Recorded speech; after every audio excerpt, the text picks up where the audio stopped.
friendship that'll never ever end. It's a new year, and it's a new Firefly Funhouse Theory video, the very first one of 2020. That definitely deserves a like, right? But today, we are looking at the secrets of the hidden powers of the Fiend Bray Wyatt. Now, we've obviously know he portrays like a devil-like fiendish character, but we have seen his powers be used on the WWE locker room. Of course, one of his first victims, Jerry the King Lawler, he sort of reverted back to commentary again, and he sort of is portraying like a heel commentator role, for which he portrayed for most of his career in the WWE on the announce table. So I think we can get away with saying that Jerry Lawler was reverted.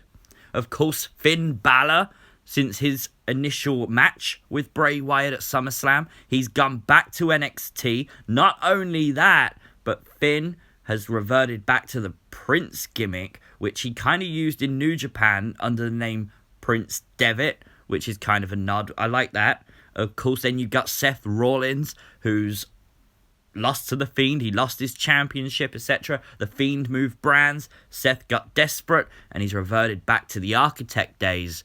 And he's almost reformed a Shield with the AOP. It's very different, but it has a lot of similarities, you got to admit. Of course, next up is Daniel Bryan. I think we're going to talk about Daniel Bryan in a little bit, because I think there's a lot more to talk about with Daniel Bryan. But obviously, I think he's the most famous one of these, because not only did his personality change, his look changed as well. And that's definitely something interesting.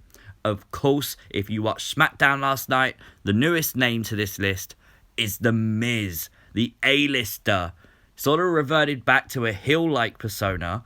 And then within minutes, we saw John Morrison come out of his locker room. So it kind of hints that maybe we're going to get Miz and Morrison as a tag team again. And I think that's pretty cool that he could revert all the way back like that, all because of a one match with Bray Wyatt. So, we always see the Fiend. And as I said, he portrays this fiendish-like character who causes chaos and mayhem wherever he goes.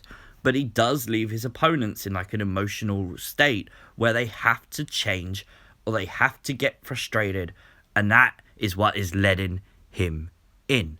Now, what is it that causes that? Why and how does Bray Wyatt have those powers? We're going to talk about that in a moment. But before we do, I've got to give a massive shout out to these awesome people who let me know on YouTube comments and Twitter DMs their theories that helped me with this video. So big thumbs up. Thank you for that. If you are new to the channel, I'd really appreciate it if you hit that subscribe button. We are rolling at the moment. I think we're on like 17,000 subscribers, which is nuts. I honestly thought it would be about 15k this time of the year. So thank you so much for that, guys.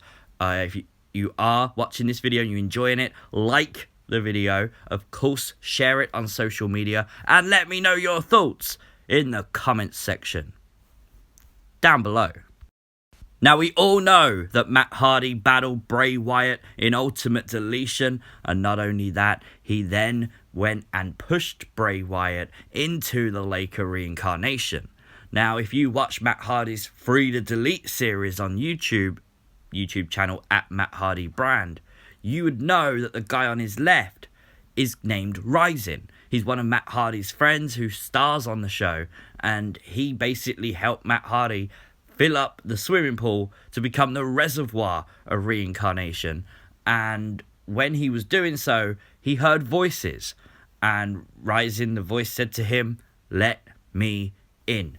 And since then, Rising has portrayed this devil character. Now, we all have worked out before, we've mentioned it on the channel in the past, that Fiend means devil. So this is kind of a nod to the fact that Bray Wyatt may have been pushed into the Laker reincarnation and come out as the Fiend, right? Because obviously Rising saw it was normal guy. Next thing you know, he's a devil. Now, that's kind of cool, because if it references the fact that the Laker reincarnation possibly gave Bray Wyatt his powers, when you hear him listen to the heel and the hurt glove in the funhouse or in the ring, he says he's listening to fate. Now, Rising heard voices from the lake's water. So is that voice what is talking to Bray Wyatt? I really like that because it's something, again, that you can tie in with what you're seeing on TV. Now, I know after the Ultimate Deletion match, we actually got the Deleters of Worlds tag team. So Bray Wyatt wasn't automatically changed straight away. But neither was Bray Wyatt's opponents. Bray's opponents don't just change when they take the mandible claw. They change over time. Was this maybe Matt Hardy mentoring Bray Wyatt?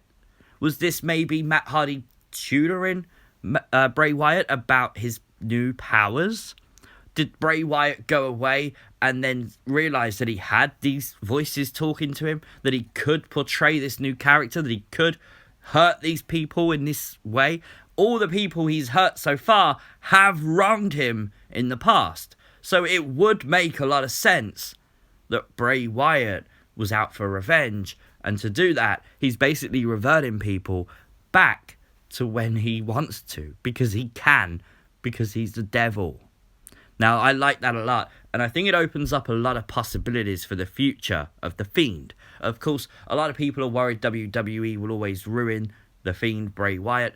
Win, lose, or draw, it doesn't matter. The character is still awesome.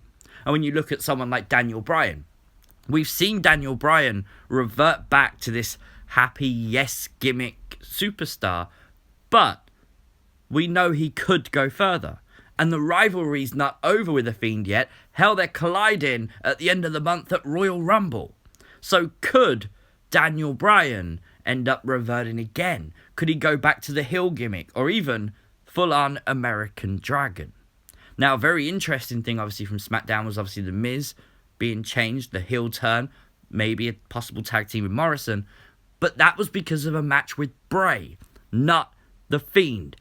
Miz didn't face The Fiend, he faced Funhouse Bray, which is very interesting because it kind of says that maybe the power isn't just within The Fiend, maybe the power is within Bray Wyatt himself. I really, really like that. Of course, when you look at another one of Bray Wyatt's former victims, Mick Foley, how cool would it be if WWE did like a reunion show, and instead of just bringing out Mick Foley, we got Mankind, because obviously he did get attacked by Bray Wyatt, and maybe Bray has reverted him back to being Mankind. I mean, it's very hard with these legends because you don't see them on TV very often to actually portray this and do this, but I think this would work. I really do think this would work. I really want to see Mankind back, and not to wrestle, but just a one-off thing would be great. I think it's a shame that WWE gave us the rapper John Cena, Thugonomics John Cena at WrestleMania, because I think, again, if they could have got Cena for a night, had him attacked by Bray Wyatt, and then done the Doctor of Thugonomics gimmick, that would have been class. Because, again, you could look back and go, that's because of Bray Wyatt. And it's just one of those things that, yes, you're watching John Cena, you're enjoying John Cena, but you're thinking about Bray. And again, in the future, I really do see maybe Bray Wyatt changing someone like Randy Orton. Again, Randy Orton burnt down the Wyatt family compound. He's big time on the hit list of The Fiend. And imagine if Randy Orton had one last run as the Legend Killer. How cool could that be? And I think that's the thing. Again, when you ever watch The Legend Killer and you think how amazing it is, it will all be because of Bray. And that's testament to the character of The Fiend. Now, I really like this theory. I really like the idea that things do tie in, and that the water of the Lake of Reincarnation is what powers The Fiend and gives Bray Wyatt his power. The Hurt and Heal gloves may just be gloves. They may not do anything because the power is with inside Bray. I really, really like that. I don't know what you guys are going to make of this, but let me know your thoughts in the comment section down below. If you have joined on the premiere, hopefully I've said hello to you. I do try and reply to as many people as possible. So big thumbs up and thank you for joining the premiere. Of course, like the video. It really does help it rank up on YouTube.